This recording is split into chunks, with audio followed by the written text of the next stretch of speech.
It's me, Lumisis J, and welcome to another episode of my vlog. So, today's prompt is about how I met Korea and what attracted me to Korea. So, I think magandang title ng vlog na to ay My Korea Love Story. So, actually, marami na akong love na na-experience in terms of Korea. So, hatiin ko siya sa tatlong parts. So, yung unang part is young and innocent love. Bakit young and innocent love? Kasi, hindi ko na-realize na gusto ko na pala yung K-pop nung panahon na yun. Kasi, bata pa ako nun eh. Alam niyo yung song na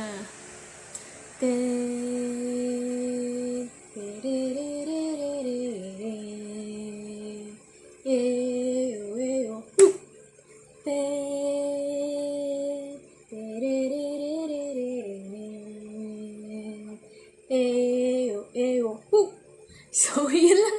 Actually, yung natatandaan ko sa song na yun. But it was so catchy.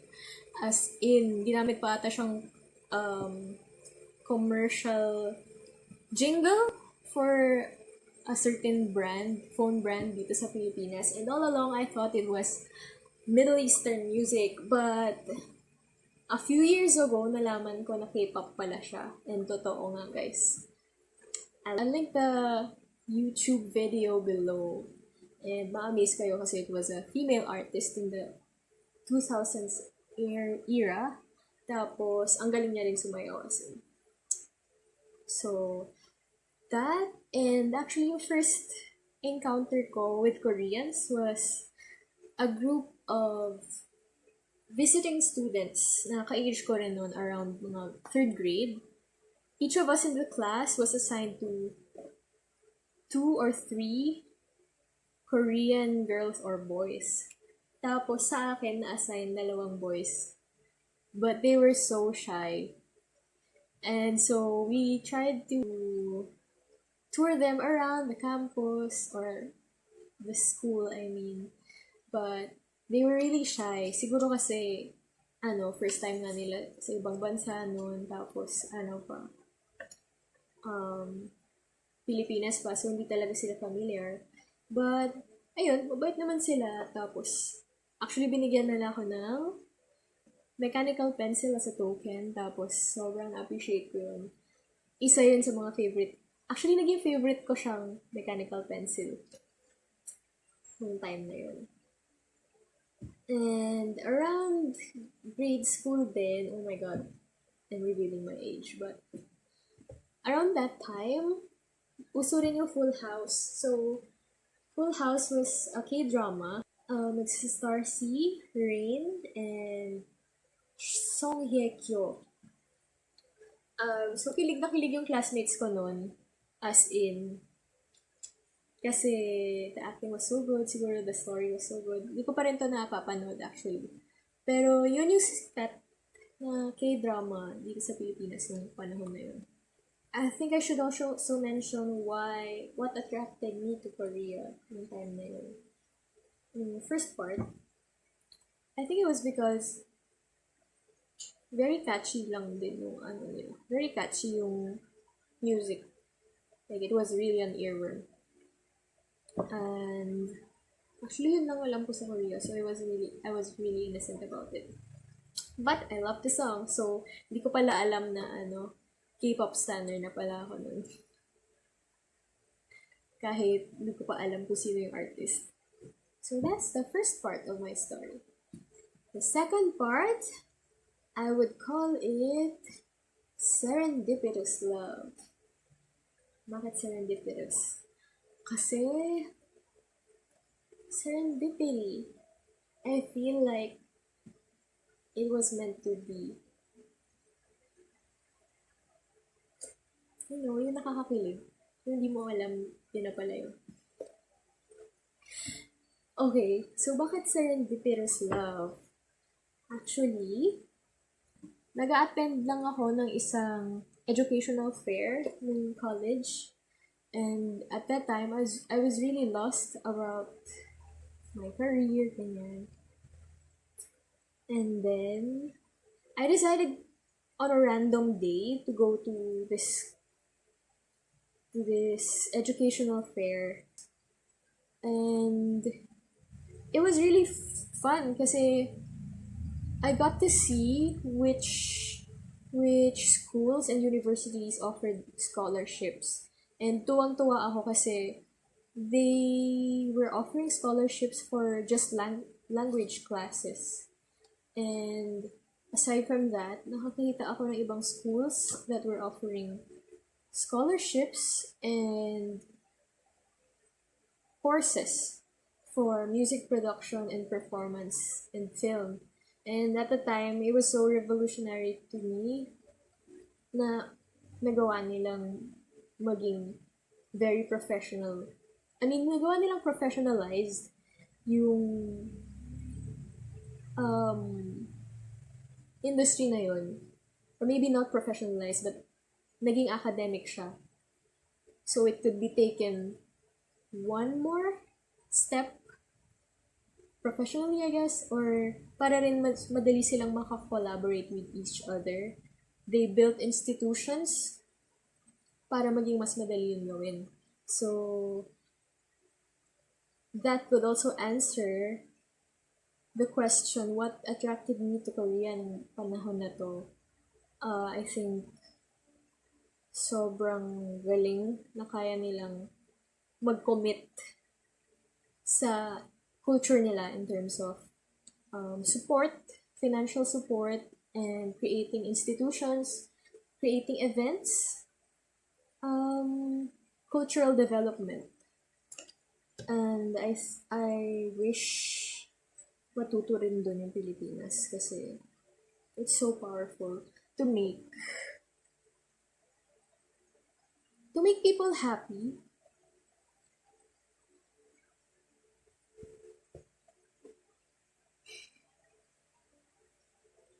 Parang iba kasing, iba yung joy of doing something. To be part of something na everybody enjoys. And to be part of that creative endeavor. Yes, so there's that. And hindi ko pa pala nakakwento, nung nag-attend ako ng fair na yun, there was a giveaway. It was a raffle, and I actually wanted to join the raffle because I wanted to win this Samsung camera. But when I joined, binigay na pala yun. Tapos na siya. And so the final prize was a round trip to Korea. And then I won! Sobrang saya ko nun. As in, you can see my photo. Sobrang saya ko nun kasi unexpected. Tapos, at the time, I was also watching My Love from the Stars. So, sobrang addict ako nun, grabe. As in, I really wanted to learn Korean language para mas maintindihan ko yung story, mapanood ko ulit without having to read the subtitles and maybe understand more of the context. But, hanggang ngayon, hindi ko pa rin yung nagagawa. But, at least ngayon, kaya ko magbasa. So, nung time na yun, pagdating namin sa Korea kasama yung parents ko, ang saya-saya ko kasi feeling ko nasa K-drama ako.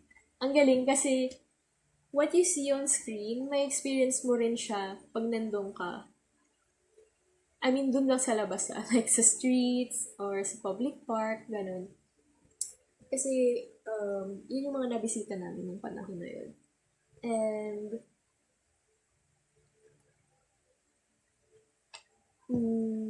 I really like the way they tell stories sa pagdating sa K-drama. It can be, I think it can be, what do you call that? OA, yung acting. But, alam rin nila kung paano gawing subtle yung mga bagay. And, hindi sila masyadong nagbababad sa, sa sad scenes. Pero, minsan pag alam mo iiyak ka na, parang ililipat agad nila. At least dun sa mga napanood ko.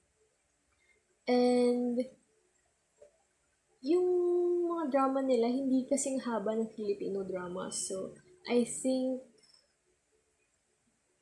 isa rin yun sa mga reason kung bakit maraming Pinoy na nanonood ng K-drama kasi pag tapos na. And I think nabigay rin ng K-drama yung kilig factor na hinahanap ng mga Filipino. Aside from those two things na nagustuhan ko sa Korea ng mga panahon na yun, this serendipitous love era.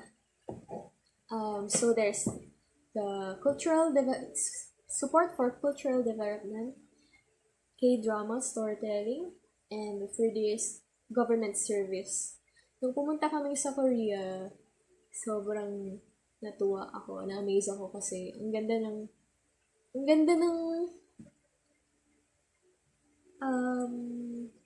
transportation system nila. Medyo nalungkot ako nung pauwi na ako kasi hindi ko na ma-experience ulit yon hanggat bumalik ako or ma-develop yung ganun dito sa Pilipinas. But, yeah, yun actually na-enjoy ko. And their service was fast and accommodating. May experience mo to sa embassy pa lang. Well, nung panahon na yun, kasi yung embassy dati was open to the public. Ngayon, I think if you want to fix your Korean visa, you would have to go through an agency. Pero dati direct ako sa embassy pupunta. And it was fast as long as you present your documents completely. Okay siya. And yeah, nung pumunta kami sa Korea, I got to visit my friend who was attending an exchange student program there. So, pinuntahan ko siya sa, I think it was Science University. Tapos, yung mali ko pala dun, hindi ko siya nabigyan ng masalubong.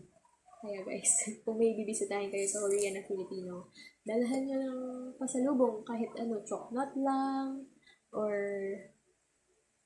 something Jollibee. Basta yung Pinoy snacks. Kasi sobrang ma-appreciate nila yun. Anyway, natuwa ako dun nung nag-visit ako kasi yung sa school nila, ang ganda ng library, ang laki. Tapos even their computers were really nice. Dito din sa Pilipinas, may mga ganun din mga university. But, makikita mo rin talaga na pinaggagastusan sila ng government nila. Sa buildings pa lang, ang dami ng buildings ng National University na yun. And, yeah, I think, nung time rin pala na to, I was watching GOT7. I was watching MTV. Tapos bigla akong nakita yung GOT7, as in, my heart was taken away dun sa body rolls nila. Demo ko nga mamaya. Hajima, haji, haji, haji, hajima.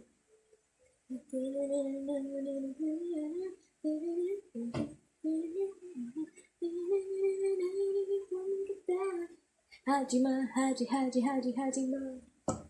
So, yun yung unang song ng GOT7 na pinaka nagustuhan ko.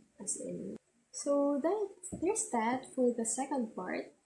And the third part for me is passionate love. Bakit? Kasi dito na awaken yung passions ko. And from good feelings na na-awaken sa akin ng Korea, na spark nila yung passion ko. paano yun nangyari? Nagsimula yun nung nag-enroll ako sa K-pop dance. Sa K-pop dance sa Korean Cultural Center of the Philippines. Nung time na yun, nasa Taguig siya, yung office. But I think now, they transferred their office to Makati. But, so, I think, habang ongoing pa yung COVID quarantine, I think after pa ng quarantine nila, mabubuksan for the public yung office na yun. Anyway, dito sa KCC, or Korean Cultural Center of the Philippines, na-meet ko yung pinaka-masaya kong K-pop dance friends na naging ka-group ko rin sa K-pop cover dance ko. K-pop cover dance group na ang pangalan ay Wink. So, ayan yung picture namin. We're four in the group. All of us were classmates in that class. And I think I was also very lucky to find them. For us to find each other. Kasi isang time lang ako nakapag-enroll sa class na yun. Tapos sobrang hirap niyang i-enroll ulit kasi sobrang taas ng demand. And so, within the four of us, ako yung nagko-cover kay Jenny. I've been joining K-pop dance competitions with them ever since, but since it's quarantine ngayon, we haven't really met up for almost a year na. Yeah, a year na actually, because our last performance was in February 2020 before the quarantine began. So if you guys want to check that out, I'll link it down below. And please support our channel too.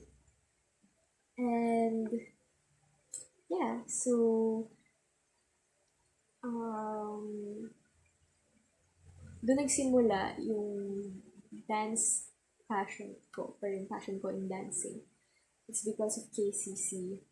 And after enrolling in that class, I also studied Minwa painting, which is a form of traditional painting, traditional Korean painting, and they use a special kind of pigment. Here's what it looks like. And after that, I also studied Hangul through UP Arirang's Talk Korean Today program. And this is a program handled by students of the University of the Philippines. And they held a free program for people who are interested in learning Korean. And it really helped me learn more about the language. Although, hindi ko siya fully na-maximize. If you have enough time, I suggest you check them out. I'll link it also below. And yeah. Aside from dance and music and painting, I also got into cooking. I got into Hansik, which is Korean food and cooking. I really love food and I adore Korean food because they really care about the presentation and the aesthetics of food. So aside from the taste, texture, they also care about how the food is presented. And I really love that. So I love watching Mangchi YouTube videos, and I also love to watch the videos of my friend Moonsun 2. Hey Moonsun 2! So she's also a Filipina and she uploads Korean food cooking videos or Hansik. So I suggest you also check her out, guys. For this third part of my love story, passionate love, what attracted me to Korea? Ito yung sagot ko. I really love the level of detail that artists there or creators have in terms of production, dance choreography, painting, makeup. I admire yung eye nila for detail. For example, sa production, they care about the story ng music video. They also care about the colors and yung overall production set design. And yung dance choreography, if you really into choreographies, you'll notice na ang ganda nung pagkalapat nung dance nila sa lyrics or sa music. And actually, yung level of detail nila for me, I think, really good. Kasi aside from yung facial expressions, yung musicality, yung timing, and then yung lines na ginagawa ng dancers, sobrang amazing. Syempre, ang dami nilang training to achieve that level of detail and expertise. And when it comes to painting, napansin ko sa Minwa, sa traditional Korean painting, as well as sa makeup, important sa kanila yung blending. Sa Minwa kasi, important yung slow change ng color. So, sa Minwa, you put lots of different layers of color para gradual yung pag-shift ng colors. And I noticed, ganun rin yung nangyayari sa makeup nila. They love gradient style pagdating sa lips and then also sa eyes. Although hindi ko magawa pa rin sa sarili ko ngayon kasi I haven't really been practicing makeup. Yun yung napansin ko sa painting and makeup. So aside from that, the level of detail, I like the creative collaboration. The spirit of creative collaboration nila. I don't think they're afraid. They're not afraid to take risks. Risks in terms of presenting something new sa mga tao when it comes to music or dance or a concept. They're not afraid. They're really open to exploration. And I also think na for them, to be copied is flattering as long as you put in something new. So that's why you could have noticed dun sa mga sa mga artists nila, minsan may ginagayang steps or may mga ginagayang concepts or ginagayang mga fashion items. It's because may nakikita silang bago and they want to keep up with the trend or maybe make something known as a nation. So, yun. Feeling ko yun yung isa sa mga bagay na matututunan natin sa kanila. Because of K-pop, dance, and music, na-awaken yung fire ko to dance. To be really good at dancing and to express myself through dancing and maybe through music. So, ngayon, nag-aaral ako ng dalawang bagay na yun. And so far, okay naman. I'm really inspired. And I get to meet people who are interested as well in what I'm doing. So I hope I meet more people I can collaborate with. And yeah.